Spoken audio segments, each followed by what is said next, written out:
mo ní mo súnmọ́ bá níwọ̀n ẹgbẹ̀fà mo jìnnà sọ́ba níwọ̀n ẹgbẹ̀je mo ní ṣe bá rọ́bà fi lọ bá ń pa. mo ná ọmọ lọ́jọ́ ìbí ló gbé mi wá Khalid Anjola Olúwa Adéwálé mo ní bẹ́ẹ̀ ọmọ mo lọ́mọ ọba Adékòmí ló sọjọ́ ìbí lónìí o.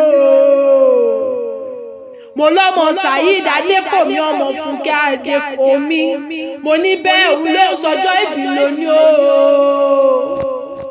Ọ̀ṣun lé téńté Ọ̀ṣun lé téńté Ọ̀ṣun dòṣùpá o. Ọ̀ṣun lé téńté Ọ̀ṣun dòṣùpá Ọ̀ṣun lé téńté.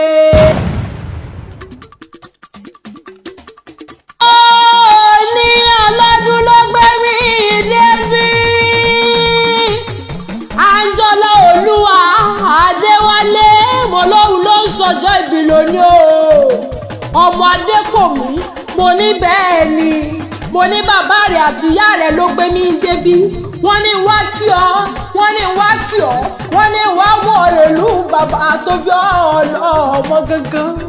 mo ní kó rí jẹ́ òpẹ́ mo ní kó ní jẹ́ ògbó kó ògbó bí àwọn àgbàkan tí wọ́n gbórúlé Ifẹ̀ lọ́jọ́ sí mo ní kó yọ̀yọ̀yọ̀ kó dókìrì mo ní wo mà ní báwọn náà jà wéréwéré Adéwálé o mo ló ní báwọn náà jà warawara mo ní lágbára ìṣèdùn wàá fọwọ́ pa wàá fèrè kí ìjòbí lọ́lọ́lọ́wọ́ ọba eré báyìí lójú owó rí Adéwálé rere ló mọ̀ rí mo ló wá ní tẹ́ òní tí ò wá ní tẹnu gbóbi ọ̀wọ́ lágbọ́ lọ́wọ́ ọba mo ní báyìí gíga báyìí lọ́wọ́ ń ga àjòrí mo ní gíga ló máa ga gíga ló máa ga òní jábọ́ òní rẹlẹ̀ òní dẹni ẹ̀ lágbára ṣe mo lọ́mọ jọmọ lọ ọmọ nàmọ pa bẹ́ẹ̀ Adéwálé mo ní fáin bọ̀ọ̀bọ̀ mo ní fáin bọ̀ọ̀bọ̀ sóhùn là Adéwálé mo ní ó máa gbóhùn ẹnu mi mo ní wọ́n tó rìn tó yan tí gbogbo obìnrin ń káwọ́ kan tán wò ó pé fẹ́lẹ́ Yorùbá dọ́pẹ́ ẹni àyà àjálè ẹni Adéwálé bọ̀ọ̀bọ̀ máa gbóhùn ẹnu mi ìwọ ti sọdún èyí náà mo ló tún ṣe mí lágbọ́dọ̀ wọn bá nínú owó nínú ọlá àìkú tí ń ṣe báàlì ọ̀rọ̀ lágbára ṣe dùn mo ní má jẹ́ ń fọ̀pá ọpọlọ péjọ jẹ́ ń sáré jíṣẹ́ táwọn òbí rẹ̀ rán mi mo ní bẹ́ẹ̀ ẹ̀dẹ̀ ní ìṣẹ̀lẹ̀ bàbá rẹ̀ gangan ọmọ ẹ̀dẹ̀ máa pọ̀ àrògbó ẹ̀dẹ̀ máa pọ̀ àrògbó ìyàkọ̀ àdùn mo ní ṣe bẹ́ẹ̀ lọ́mọ ajílá lọ́ṣọ́ ajíṣọ̀ṣọ́ ọmọ ajífọjọ́ gbogbo dára bí egbin mo ní ẹjọ́ ọmọ elépo rẹ́dẹ́rẹ́dẹ́ mo ní bẹ́ẹ̀ ẹ̀yin lọ́mọ ẹwà dòdò mo ní ṣe bẹ́ẹ̀ lọ́mọ ayélujára rán nílé bàbá tó bí ọlọ́mọ gangan mo lọ́mọ ajé nìyí mo ní ṣe bẹ́ẹ̀ lọ́mọ àgbàlégbìlà tó lẹ́dẹ̀ ilé mo ní ṣe bẹ́ẹ̀ lọ́mọ alápò tèmi mo ní ṣe bẹ́ẹ̀ lọ́mọ arógun mọ̀ fi ti ìbọn ṣe rárá ọmọ ẹ̀dẹ̀ máa kó àrógún mo ní ṣe bẹ́ẹ̀ lọ́mọ ọlọ́fà iná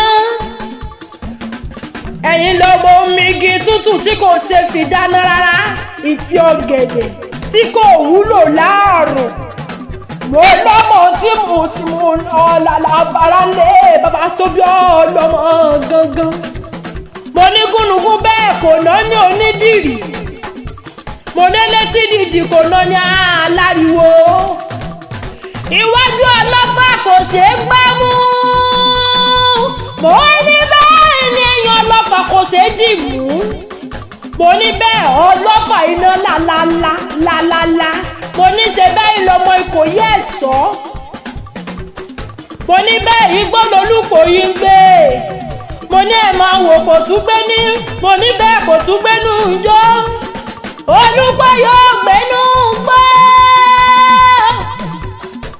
nítorí ó yọ ọ̀lẹ rárá mo ní bẹ́ẹ̀ nítorí ogun ni Ìkòyí ẹ̀ṣọ́ lóní tó bá dọjọ́ ìjà kẹ́ pè mí kí fọfà iná tú wọn ká níbi wọ́n ti ń gbé ń dáná irọ́ kí n fọfà iná tú àwọn ènìyàn tó ń dún mọ̀wúrú mọ̀wúrú mọ̀wúrú.